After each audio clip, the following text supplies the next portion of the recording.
Hello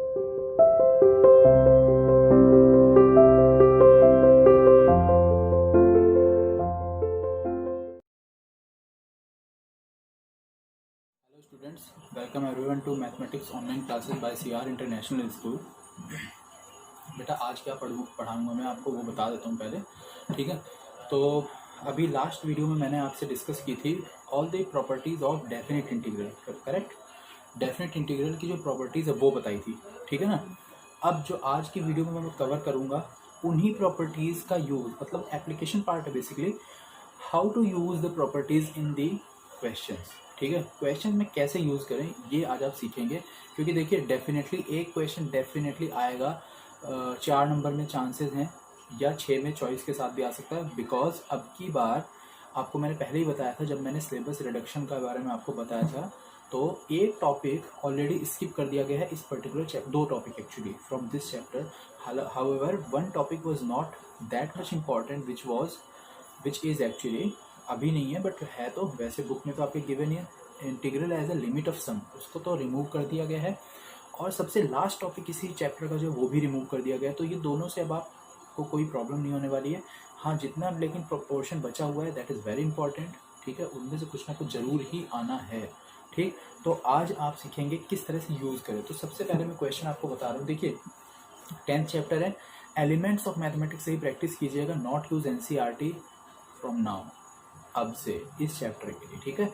जहाँ use करनी होगी I will let you know, ठीक है, कि कब आप NCERT यूज़ करें, तो वो आपको इंटीमेट पहले ही कर दिया जाएगा। बट अभी आप NCERT नहीं, एलिमेंट्स ऑफ मैथमेटिक्स यूज़ करना।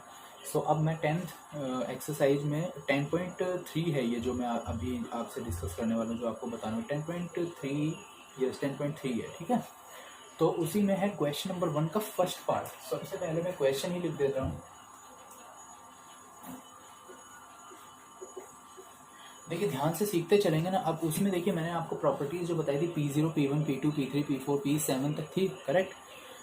अब मैं आपको प्रॉपर्टीज, आपको P0, P1 नहीं याद रखना है, जहाँ भी यूज होंगी I will write down the properties in the same manner you will follow me, ठीक है। जैसे मैं बताऊंगा सेम वही करना है आपको इस क्योंकि हर बार ऐसे ही आप करिएगा, बोर्ड एग्जाम है क्योंकि आपको पता है, ठीक है।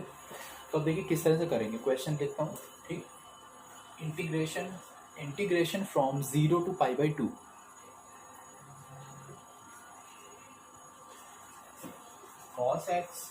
cos x ओवर,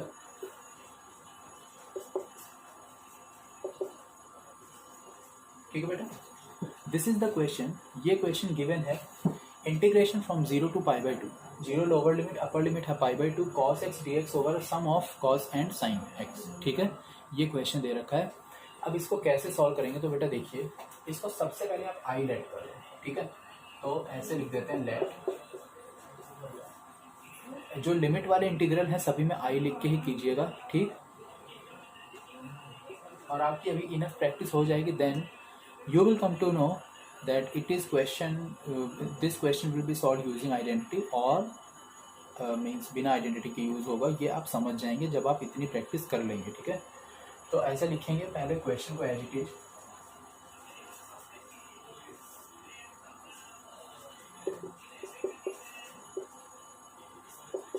ठीक है बेटा। ये हो गई इक्वेशन नंबर 1। नाउ 0 to π/2, अब देखिए प्रॉपर्टी यूज कर रहा हूँ।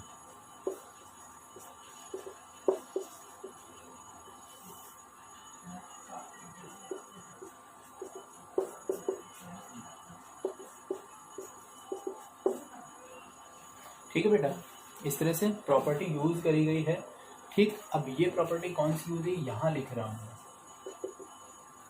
Integration from 0 to a f(x) dx is given by integration from 0 to a f(a - x) dx। तो बेटा ये प्रॉपर्टी यूज हुई, उसी के साइड में आप लिख दो, इस तरह से यूज करिएगा, ठीक है। या फिर बाय यूजिंग लिख दो, या फिर ऐसे सिंबल बना दो, ओके। देखिए cos 90 - x sin x होता है, ये sin x plus cos x।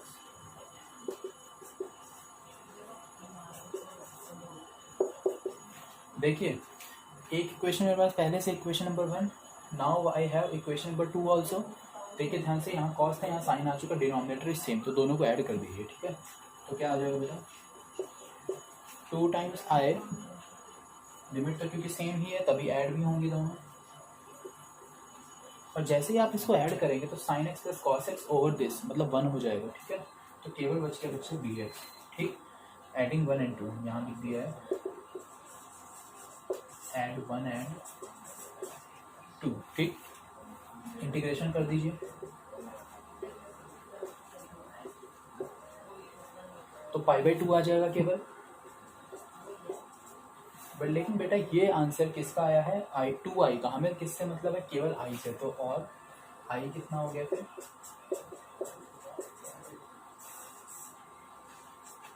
Pi by 4। बस ये है इसकी कैलकुलेशन, इस तरह से सॉल्व किया जाएगा। ठीक है, देखिए क्वेश्चन गिवन था, उसको इस तरह से सॉल्व करना है। यहाँ आइडेंटिटी यूज हुई, आइडेंटिटी लिखो, यहाँ हमने दोनों इक्वेशंस ऐड करी है वो लिख दिया और फिर सॉल्व कर दिया। ठीक, तो ये हो गया है क्वेश्चन करेक्ट। ये जो आइडेंटिटी यूज होगी वो आपको बस मेंशन जरूर से करनी है, ये याद रखिएगा। ठीक है, तो ये हो गया है फर्स्ट क्वेश्चन। ठीक, अब इसके बाद में नेक्स्ट बताने जा रहा हूँ मैं आपको।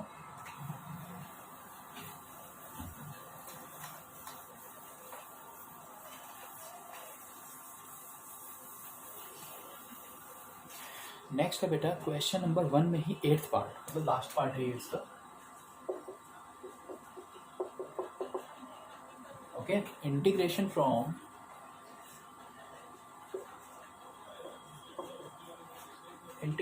पाई बाई 6 टू पाई बाई 3। ठीक है, पाई बाई 6 कितना हुआ, 60 डिग्री, सॉरी 30 डिग्री, और ये कितना हुआ बेटा 60 डिग्री। ठीक, और क्वेश्चन में लिखा हुआ है 1/1 प्लस अंडर रूट, ये क्वेश्चन लिखा हुआ है। ठीक है, अगेन बेटा हम इसे आई लेट कर लेंगे, तो और करके मैं इधर लिख दे रहा हूँ, 0 नहीं पाई बाई 6 है एक्चुअली। ठीक, लिमिट्स हो गई, एलसीएम लेंगे बच्चों, साइन अपॉन कॉस होगा तो कॉस एक्स और ऊपर कॉस एक्स आ जाए, मतलब रूट कॉस एक्स हो जाएगा।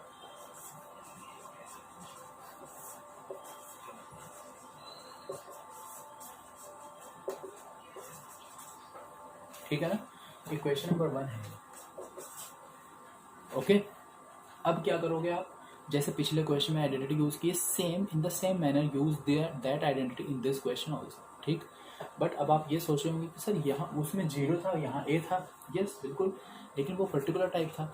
अब याद करिए आप, मैंने P2 प्रॉपर्टी या P3 प्रॉपर्टी जो लिखवाई थी उसमें यही लिखवाया था, integration from a to b f x d x is given by integration from a to b f a plus b minus x, मतलब दोनों लोअर और अपर लिमिट्स जोड़िए और एक्स को सब्ट्रैक्ट कर दीजिए। ठीक, तो हम वही यहाँ पे यूज करें, तो क्या हो जाएगा ये pi by 6 to pi by 3 under root cos, दोनों का सम बेटा पाई बाई 2 हो जाएगा, तो पाई बाई 2 ही लिख रहा हूँ डायरेक्ट।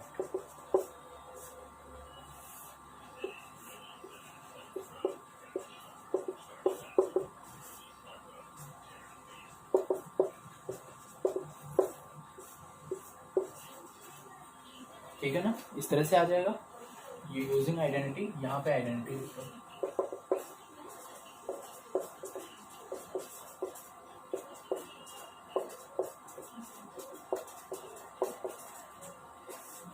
इस तरह से आइडेंटिटी को बताना बहुत इंपॉर्टेंट है।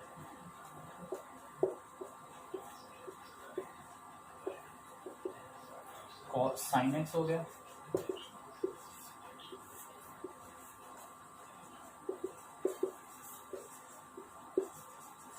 इस तरह से आ जाएगा। ये इक्वेशन नंबर 2 है बेटा, 1 और 2 को क्या करना है, ऐड कर देना है, तो जैसे ही आप 1 और 2 ऐड करोगे आपको 2i मिल जाएगा। यहाँ पे लिमिट्स पाई बाई 6 से पाई बाई 3 और केवल dx बचेगा, क्यों आपको पता है, एलसीएम ले लेते हैं। ठीक, इंटीग्रेशन x आ जाएगा, यहाँ पाई बाई 6 और पाई बाई 3। ठीक है, तो पाई by 3 minus pi by 6, 60 degree minus 30 degree, 30 ही बचेगा, मतलब पाई बाई 6 ही बचने वाला था, लेकिन ये 2i है, हमें तो i से मतलब है, तो i की वैल्यू क्या हो गई, पाई बाई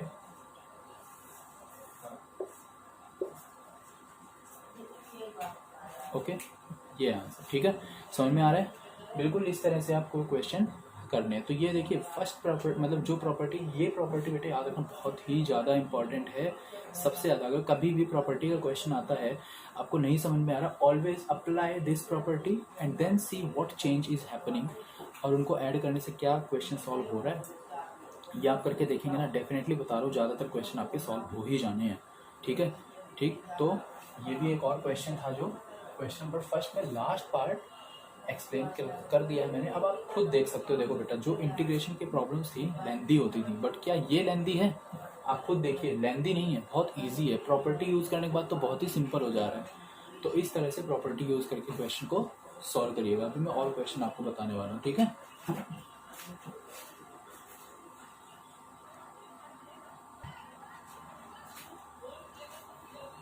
ठीक है बेटा, नेक्स्ट देखते हैं फिर क्वेश्चन नंबर 2 में है फर्स्ट पार्ट वो।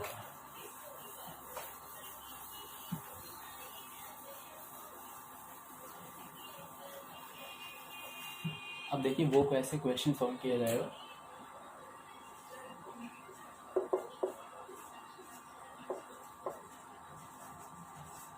log 10x dx, ठीक है बेटा। अगेन आई ऐड कर लेते हैं सबसे पहले, और इक्वेशन नंबर 1 हो जाएगी, ठीक है। अब सेम प्रॉपर्टी यूज करो आप,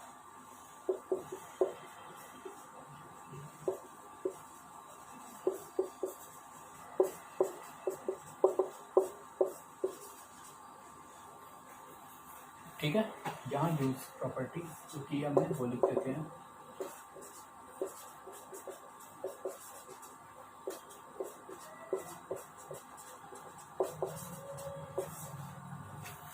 zero to f x d x is equal to zero to f a minus x d x, ठीक।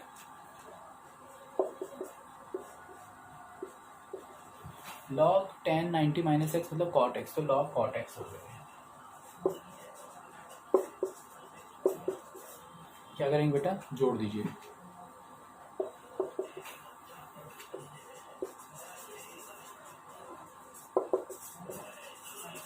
Adding first and second equation, what we get 0 to pi by 2 log 10x into cot x। तो आप सोचेंगे कि ये कैसे आया, तो देखो log a plus log b, log a b होता है, तो यहाँ लिखते हैं प्रॉपर्टी को log m plus log n is equals to log mn, ठीक है, ये यूज हो गया। अब देखिए 10x और cot x, cot x का मतलब होता है 1/10x, 10/10 1, मतलब log 1 बन गया।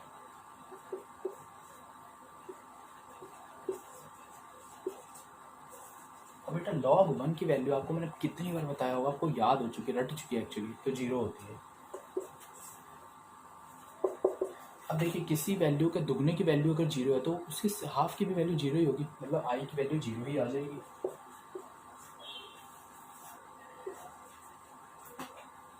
ठीक है। इस तरह से इस टाइप के क्वेश्चनों को सॉल्व करना है। आज आपको मैं जो क्वेश्चन बता रहा हूँ ना बेटा, उसमें केवल यही प्रॉपर्टी यूज वाले हैं। क्वेश्चन नंबर 3 तक आज आपको करना है, ठीक है।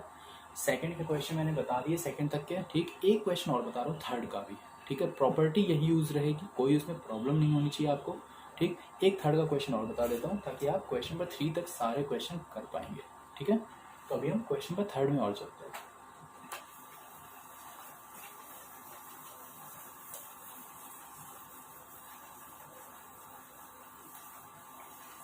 So next is question number 3, first part। क्या क्वेश्चन है जरा लिख देते हैं सबसे पहले ना, 0 to a under root x over under root a minus x plus under root x dx, ठीक है। ये क्वेश्चन गिवन है,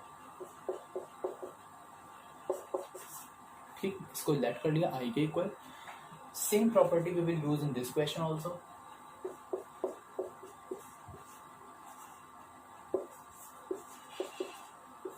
x की जगह a माइनस एक्स हो जाएगा, यहाँ a minus A cancel, plus x बचेगा, तो ये रूट एक्स हो जाएगा, ठीक है। प्रॉपर्टी यूज करिए, लिखते रहे हैं।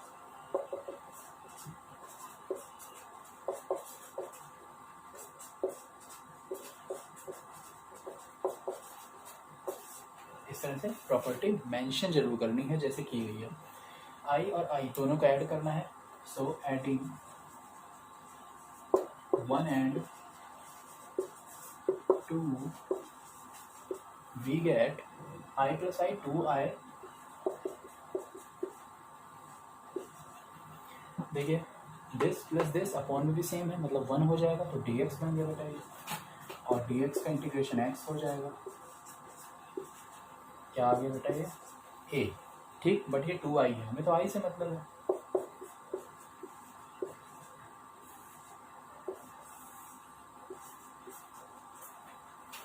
a/2, ठीक है।